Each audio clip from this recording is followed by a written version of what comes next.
pessoal, bem-vindos ao 8º episódio da nossa série Construindo Riqueza, do início ao legado. Eu sou João Paulo Ferreira, assessor de investimentos e planejador financeiro.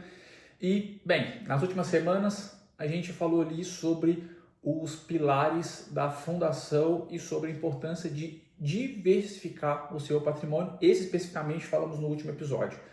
Hoje vamos aprofundar em um tema que muitos consideram simples ou até sem graça, mas que é de suma importância para a construção do seu patrimônio, que é a renda fixa. Quando falamos em renda fixa, tem gente que ainda pensa ali na poupança, ou os que já têm um nível um pouquinho mais avançado naquele CDBzinho simples que você tem lá no banco, mas para quem busca maximizar cada real, a renda fixa ela é muito mais do que isso.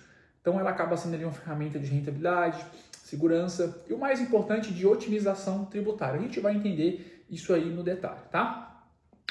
Qual que é o problema da renda fixa básica?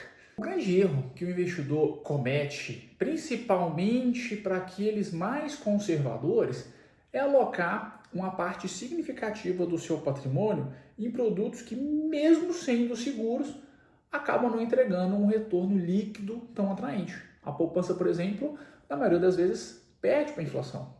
E mesmo um CDB que paga 100% do CDI, ele pode ter sua rentabilidade ali corroída pelo imposto de renda. E no longo prazo, acabar ele não sendo uma opção tão interessante e de baixo resultado. Para o investidor que busca independência financeira, cada ponto percentual de retorno ao ano e cada real economizado em imposto faz uma diferença brutal ao longo do tempo. Então é aqui que entra alguns conceitos que a gente vai desbravar hoje.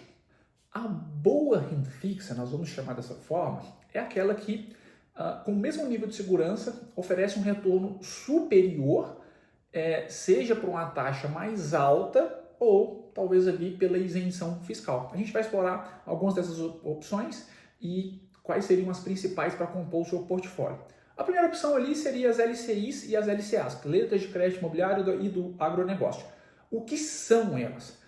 São títulos de renda fixa emitidos por bancos para financiar setores imobiliário e do agronegócio.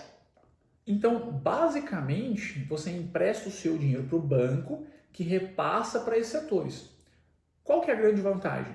Como esses setores são incentivados, a rentabilidade desses títulos são totalmente isenta de imposto de renda para a pessoa física. Então, a principal vantagem vai ser essa isenção fiscal. Então, imagina ali que uma LCI ou uma LCA que rende 95% do CDI. Na prática, ele pode ser até mais vantajoso que um CDB que rende 120% do CDI, por exemplo, dependendo do prazo que você fica alocado, claro. Porque a rentabilidade líquida, aquela que vai realmente para o seu bolso, acaba sendo maior. Qual que é o ponto de atenção para esses títulos? Ficar atento aos prazos de carência, liquidez. Nem todos têm liquidez imediata e alguns títulos pode não ter a possibilidade daquele resgate antecipado. Uma outra opção seriam ali os CRIs e os CRAs, que são certificados de recebíveis imobiliários e do agronegócio. O que são esses títulos? São títulos de renda fixa que representam fluxos de caixa futuro de operações de crédito imobiliário ou do agronegócio. Então, basicamente, você empresta o seu dinheiro diretamente para um projeto e não para o banco, como você fez com as LCIs e com as LCAs. Qual que é a vantagem? Eles também são isentos de imposto de renda e geralmente vão oferecer uma rentabilidade superior comparada às LCIs e LCAs por terem um risco um pouquinho mais elevado e não ter aquele cobertura do FGC. Qual que é o ponto de atenção para esses títulos? Aqui é preciso saber escolher bem os títulos buscando apenas os emitidos por empresas de qualidade e com um balanço saudável sempre. Aqui talvez que entre o papel de uma assessoria de confiança para te ajudar nessas decisões, certo? Outra opção seriam as debêntures, que podem ser incentivadas ou não. O que são essas debêntures? São títulos de dívida de empresas privadas que buscam financiamento para os seus projetos. Se esses projetos forem de infraestrutura aqui no Brasil, como energia, saneamento, rodovia, o governo incentiva esses projetos concedendo isenção de imposto de renda para o investidor pessoa física. Então, além de ser um ponto de maior rentabilidade, ainda pode ser interessante por ter esse benefício fiscal. Vantagens desse tipo de título as taxas mais altas, comparadas a outros títulos, e se for incentivada, o benefício da isenção fiscal. Você ainda acaba contribuindo ali para o desenvolvimento da infraestrutura do nosso país. Ponto de atenção desses títulos. Pela mesma lógica dos CRIs e dos CRAs. Então, é o risco do crédito. Então, sempre faça uma análise mais aprofundada da solidez da empresa e desse projeto. Para o investidor com mais apetite e capital, é uma excelente ferramenta para otimização fiscal e ganho de rentabilidade, já que elas entregam rentabilidade maior. Bom, por fim, os títulos do Tesouro. Né? O que são títulos do Tesouro? Nada mais são do que são títulos de dívida emitidos pelo governo. O governo emite para buscar crédito no mercado. Vantagem principal, esses são os títulos mais seguros que existem no país, já que possuem ali o que a gente chama de risco soberano. Então é uma ótima opção para composição do seu portfólio de uma maneira mais conservadora do ponto de vista de crédito. Qual que é o ponto de atenção? Por serem mais seguros, acaba que as suas taxas são um pouquinho menores comparadas aos demais títulos que a gente falou. E eles também não têm a isenção do imposto de renda, certo? Bom, estratégia por trás da alocação. Ok, agora a gente já conheceu alguns produtos, ativos de renda fixa. Talvez a pergunta que você se faça é como alocar esses títulos? A estratégia aqui é a chave, tá? Então não se trata de escolher um único título e colocar todo o seu dinheiro nele, mas de alocar cada parte do seu capital para um objetivo específico. Nós conversamos isso sobre a ideia da diversificação. Bom, para o objetivo de reserva de oportunidade, vamos buscar os títulos com alta liquidez. Como? Um CDB de liquidez diária, de banco sólido sempre, ou Tesouro Selic, que é super seguro. Então a prioridade aqui é o quê? Segurança e agilidade de possibilidade de resgate. Né? Não é rentabilidade, o foco aqui não é rentabilidade.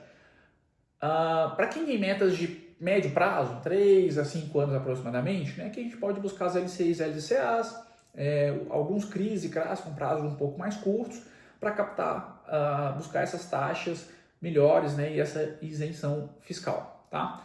Para um portfólio de mais longo prazo, aquele capital que você tem a perspectiva de deixar investido com prazo de 5, 10 anos, por exemplo, as debêntures, os próprios CRIs e CRA ou os títulos de tesouro mais longo são uma excelente opção. Então aqui você trava uma boa rentabilidade, né? Com exceção do tesouro, que eles não acabam não tendo a isenção de imposto de renda, mas todos os demais vão ter o benefício fiscal e pode ser uma excelente estratégia pensando em rentabilidade, longo prazo, né? E esse benefício fiscal fora o tesouro, como a gente comentou. Então, pessoal, a diversificação dentro da própria renda fixa também é fundamental. Então, não se prenda a um único tipo de título, tipo de produto. Né? Entenda que cada um tem o seu papel e a sua finalidade na sua carteira e, por isso, pegue dessa forma e distribua o seu capital para você potencializar o seu portfólio, mitigar risco e por aí vai. Bom, pessoal, como vocês puderam ver, a renda fixa ela é muito mais do que só a poupança. E, na verdade, a gente nem considera isso aqui como uma opção de investimento. A renda fixa é um universo de oportunidade. Então, para o investidor que sabe buscar rentabilidade, segurança e, principalmente, com essa inteligência fiscal que a renda fixa acaba trazendo, é uma excelente estratégia. Tá? O vídeo de hoje fica por aqui. Se você gostou desse vídeo e quer continuar elevando ali seu nível de conhecimento, deixe o seu like, inscreva-se no canal e ative as notificações. Na próxima semana, a gente vai mergulhar no potencial da renda variável com estratégias para buscar, e principalmente para quem busca, na verdade, um crescimento maior do seu patrimônio. Tá? Se você quer entender um pouco mais a fundo todo esse universo da renda variável, não perca o próximo episódio que a gente vai te passar algumas nuances que são de extrema importância para o investidor que busca acumular esse patrimônio. Certinho? Obrigado, até semana que vem.